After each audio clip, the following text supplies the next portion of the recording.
नमस्कार।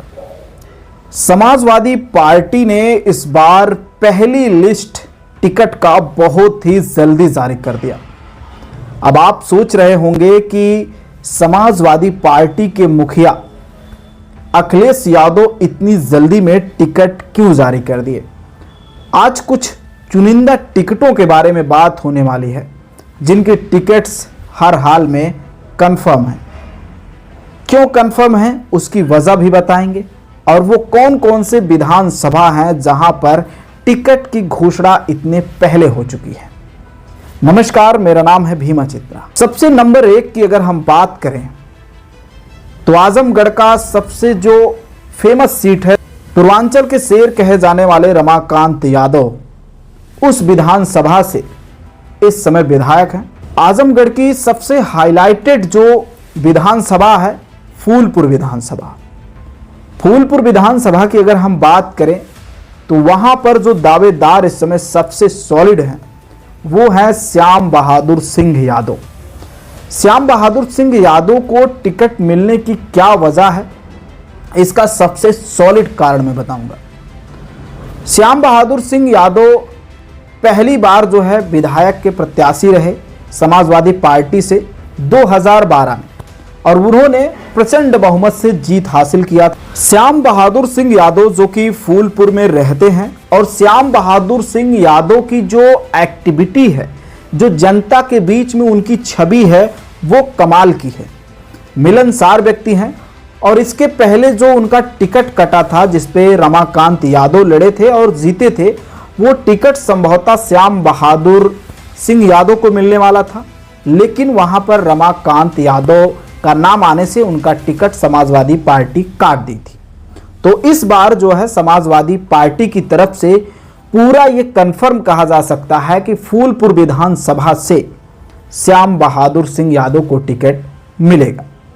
दूसरे नंबर की अगर हम बात करें यहां पर कटेहरी की, अभी कटेहरी में उपचुनाव हुआ और सांसद लालजी वर्मा की पत्नी शोभावती वर्मा जो है वहां से चुनाव लड़ी थी, समाजवादी पार्टी की कैंडिडेट थी, लेकिन वहां पर सत्ता का दबाव और तमाम तरह के जो समाजवादी पार्टियां आरोप लगाती हैं कि सत्ता की बर्बरता के कारण समाजवादी पार्टी को हार का सामना करना पड़ा था। ये समाजवादी पार्टी के जो भी लोग हैं उनका आरोप रहा है। हालांकि उस बात पे हम ज्यादा चर्चा नहीं करेंगे। बात यहां पर हम करेंगे डॉक्टर छाया वर्मा की। डॉक्टर छाया वर्मा कौन है? डॉक्टर छाया वर्मा सांसद लालजी वर्मा की पुत्री हैं और इसके पहले अगर मैं इनके सेल्फ परिचय की बात करूं तो पूर्व प्रत्याशी रह चुकी हैं जलालपुर विधानसभा क्षेत्र की और ये नेत्र सर्जन है। इनके अगर मैं टिकट्स की बात करूं तो हालांकि जो कटेहरी का चुनाव है वो उसी में प्रत्याशी बन सकती थी, लेकिन वो उनका निजी मामला रहा होगा क्योंकि चर्चाएं उन्हीं की थी। सोशल मीडिया पर जो सूत्रों के मुताबिक खबर आ रही थी वो यही थी कि डॉक्टर छाया वर्मा कटेहरी से समाजवादी पार्टी की कैंडिडेट्स बनेंगी, पर ऐसा नहीं हुआ। अब यहां पर 2027 में जो एक प्रचंड दावेदारी की बात की जा रही है, कटेहरी की तो नहीं लेकिन जो सूत्रों के हवाले से, जो रिपोर्ट्स की हवाले से खबर है कि जलालपुर विधानसभा क्षेत्र से डॉक्टर छाया वर्मा बहुजन समाज पार्टी से लड़ी थी तो 700 से 800 वोट के तकरीबन कम पाई थी और उन्हें हार का सामना करना पड़ा था। लगभग माना जाए तो वो जीती हुई प्रत्याशी थी। तो उनका जो एक क्षेत्र बना है वो जलालपुर ही है और वो जलालपुर क्षेत्र में काफ़ी एक्टिव भी रहती हैं। हालांकि काफ़ी पढ़ी लिखी हैं, काफ़ी तेज तर्राक हैं। और यहाँ पर बात करें सांसद लालजी वर्मा, वो 44 वर्षों से अधिक सक्रिय हैं, कई बार विधायक, कई बार मंत्री और वर्तमान सांसद हैं। तो इसलिए वो जाहिर सी बात है इतने संघर्षों के बाद, इतनी कड़ी मेहनत के बाद अगर वो अपने जीते जी अपने बेटे बेटी को एक विधायक ना बना सके, वो उनके प्रतिभा के अनुकूल होगा।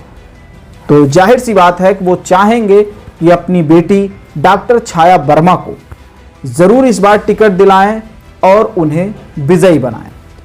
ये तो हो गई एक जो अपनी ओपिनियन के अनुसार, लेकिन जो सूत्रों के अनुसार बात है कि डॉक्टर छाया वर्मा जलालपुर विधानसभा की प्रचंड दावेदार हैं और उन्हें टिकट मिलने की पूरी संभावना है।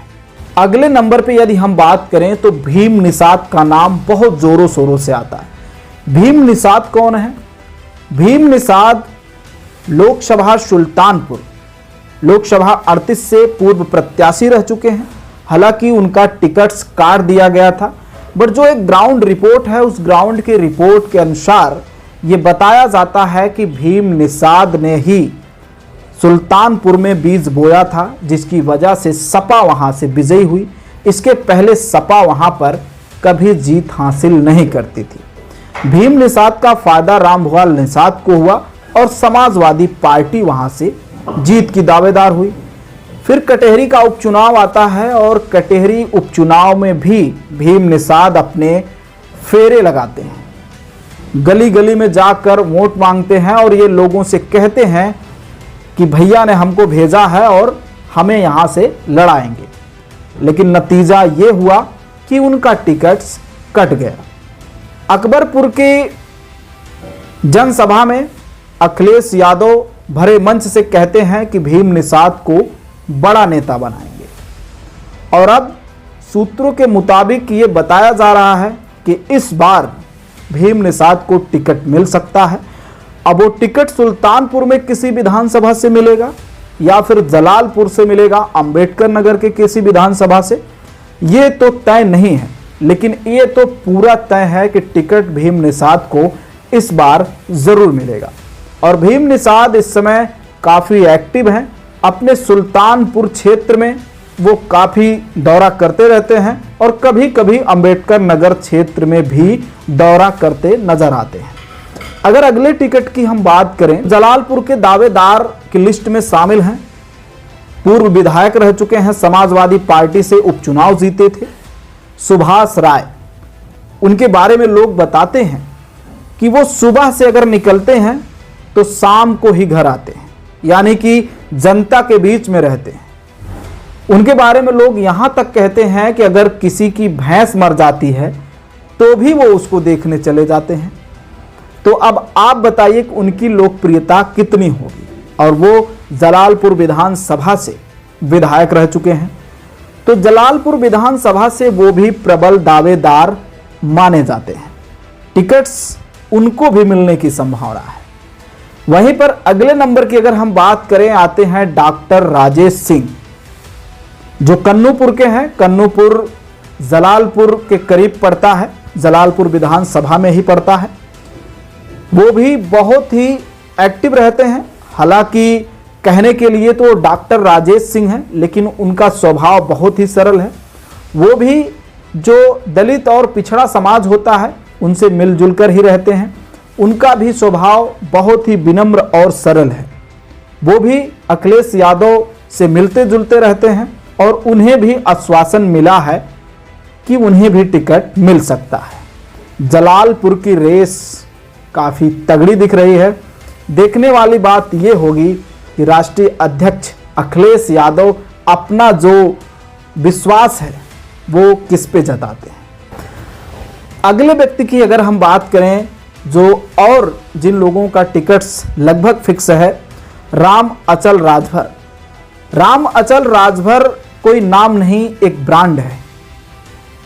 अंबेडकर नगर के उन बड़े नेताओं में से एक हैं जो उनके लिस्ट में हार नहीं होता है, यानी कि कई बार विधायक बन चुके हैं और मंत्री भी रह चुके हैं। तो ये ऐसे नाम हैं जिनका टिकट्स कटना मुमकिन ही नहीं, नामुमकिन है। अगला जो नाम आता है, राम मूर्ति वर्मा। राम मूर्ति वर्मा इस समय जो है टांडा के विधायक हैं और जो राम अचल राजभर हैं वो अकबरपुर से विधायक हैं। ये दोनों नाम, मैंने जैसा कि पहले भी कहा, ये नाम नहीं, ब्रांड हैं। इनके टिकट्स कटना कटवाना किसी की बस की बात नहीं है। अगर जब भी चाहेंगे राष्ट्रीय अध्यक्ष अखिलेश यादव तो ही इन लोगों का टिकट कट सकता है, नहीं तो इनके टिकट्स फिक्स हैं, इन्हें टिकट मिलना है। यहां पर प्रश्न आ सकता है कि राम अचल राजभर हो सकता है कि अपने बेटे के लिए टिकट्स मांगें या फिर 2 टिकट्स ले सकते हैं। वो डिपेंड करेगा राष्ट्रीय अध्यक्ष अखिलेश यादव पर। अगला नाम जो आता है आपकी लिस्ट में जिनके टिकट्स फिक्स ही मान सकते हैं, काजल निषाद।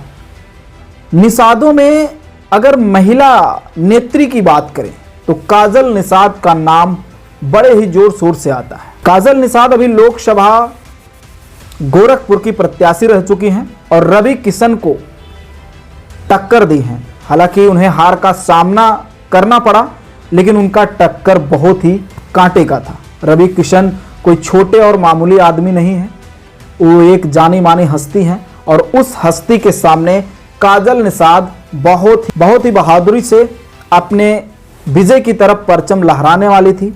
कुछ चंद कारणों से उन्हें हार का सामना करना पड़ा। इसके पहले वो मेयर का चुनाव भी लड़ चुकी हैं, कई बार मेहनत की है, लेकिन उन्हें सफलता नहीं मिली है और अखिलेश यादव उन पे बार बार भरोसा जताते हैं और इस बार भी उन पे भरोसा जताएंगे, क्योंकि वो बेबाक और निडर महिला नेत्री हैं। तो इस बार उनको भी टिकट जरूर मिलेगा। अब मेरे द्वारा ये जो बातें बताई जा रही हैं, ये कोई लिखित बातें नहीं हैं, कोई साक्ष्य नहीं है, ये मेरी अपनी व्यक्तिगत राय है।